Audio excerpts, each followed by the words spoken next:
La Russie n'est pas la seule puissance étrangère à oser des opérations clandestines et hostiles sur le territoire français. À Nantes, un jeune homme vit dans la peur, à 4000 km de son pays d'origine, l'Azerbaïdjan. Mahamad Mirzali est une cible vivante. À 3 reprises depuis qu'il a obtenu l'asile politique en France, un commando est venu pour l'assassiner. Ses vêtements ne peuvent couvrir toutes ses cicatrices. Ma vie est ruinée. Je ne pourrai jamais vivre normalement. Même dans 5 ou 10 ans, je vivrai dans la peur, car je ne sais pas quand ils viendront m'attaquer.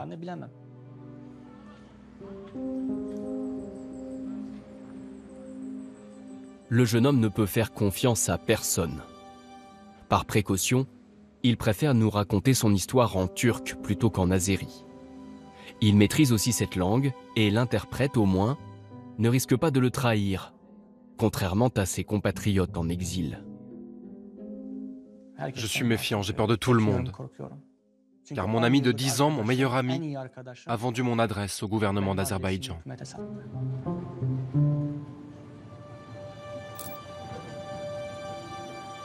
Mahamad Mirzali vit aujourd'hui dans un lieu tenu secret.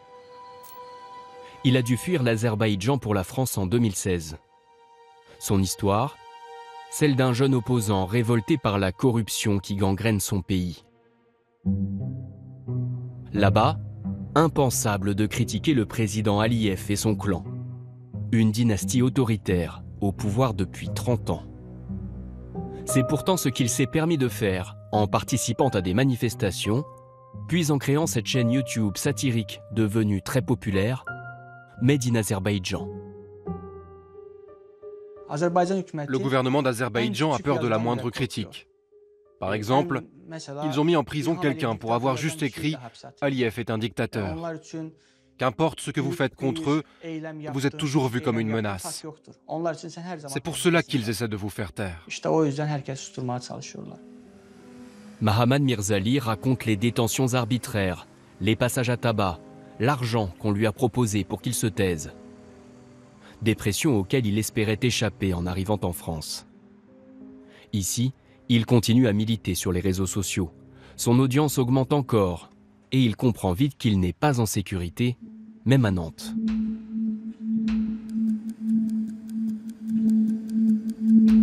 En octobre 2020, il échappe à la mort une première fois.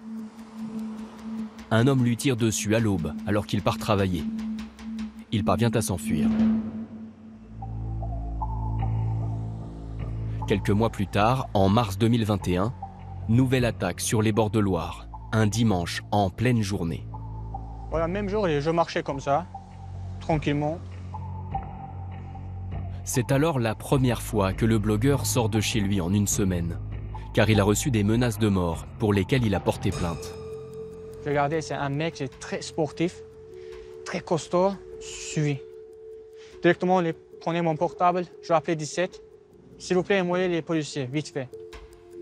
Mais les minutes passent et aucune patrouille n'arrive. Les assaillants en profitent. Après, il changeait mon place. Regardez, à côté café, un mec, t-shirt blanc, courir en face pour moi.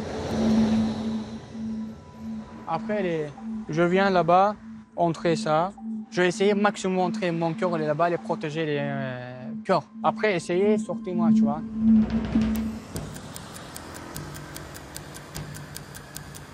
C'est 16 fois les coupés, derrière tête, tu vois, 16 cm.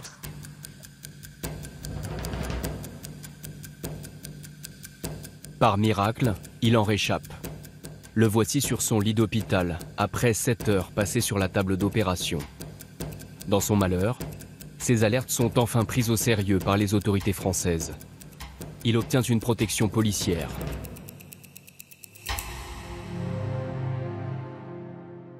Qui étaient ces agresseurs? Qui les a envoyés?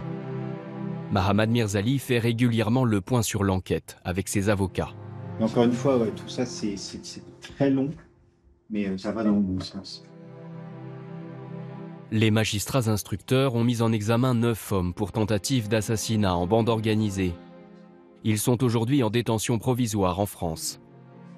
Des profils de mafieux payés pour accomplir leur mission. Nous avons affaire dans ce dossier à une structure hiérarchisée, dotée de moyens très importants sur le plan financier, sur le plan matériel, de relais en France et à l'étranger, de personnes très mobiles qui ont rendu cette enquête difficile. Maintenant, la question c'est, est-ce qu'on sanctionne ceux qui sont en bout de chaîne, c'est-à-dire des exécutants, ou est-ce qu'on cherche encore un peu plus loin? Je ne sais pas tout ça. Tous les regards se tournent vers le plus haut niveau de l'État en Azerbaïdjan. Interrogé en direct à propos de Mahamat Mirzali, le président Aliyev balaie les soupçons. Donc vous niez toute responsabilité dans l'attaque sur cet individu? Absolument, absolument. Je récuse ces accusations à 100%. Quelques mois après cette interview, un commando revient à la charge une 3e fois. Grâce à la protection dont bénéficie l'Azérie, la police interpelle les hommes armés au péage d'Angers avant qu'ils ne passent à l'action. Ils y reviennent. Ils y reviennent. On a des tueurs qui viennent de l'étranger en raison de ce qu'il écrit. Et donc, oui, le dossier de M. Mirzali, c'est le dossier de Charlie Hebdo. C'est le dossier de tous ces pays, ces organisations, ces individus qui pensent qu'on peut tuer, qu'on doit tuer, parce que quelqu'un dit quelque chose qui vous déplaît. N'en déplaise à ces personnes, à ces organisations ou à ces États, c'est pas comme ça que ça marche. Le blogueur dissident n'a pas l'intention de céder, même si son engagement lui rend la vie impossible.